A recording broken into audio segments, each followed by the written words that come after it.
Nang dahil sa alitan sa kalsada sa Quezon, nagtapos ang buhay na isang konduktor ng bus.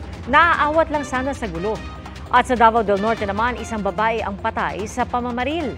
Ating saksihan.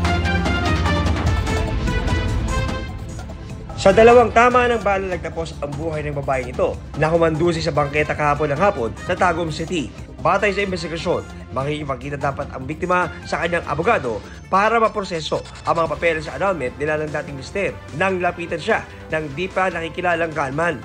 Tama gud may na-recover nga document nga nagka-claim siya og refund sa iyahang kuan kay wala na process niya, naka-fully paid na siya. Tinitingnan ng pulisya kung may kinalaman sa krimen ang annulment case. Kakausapin daw ng pulisya ang kanyang dating mister.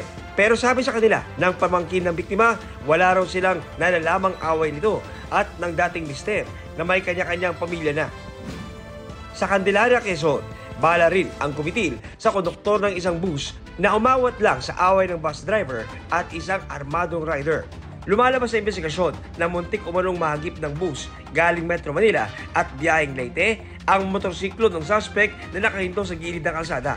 Nabigla itong suspect natin, dumating sa point na for almost 1 kilometer na paghabol na doon sa bus. Kung si conductor bumaba, then he want to pacify the two.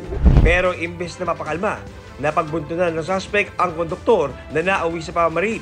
Namatay siya sa ospital. Ligtas naman ang bus driver. Sinusubukan pang makunan siya ng pahayag, pati ang pamilya ng konduktor. Ang suspect tinutugis habang iniimbestigahan ang insidente. Para sa GMA Integrated News, John Consulta ang inyong saksi. Mga kapuso, sama-sama tayong maging saksi. Mag-subscribe sa GMA Integrated News sa YouTube at para sa mga kapuso abroad, samahan niyo kami sa GMA Pinoy TV at sa www.gmanews.tv.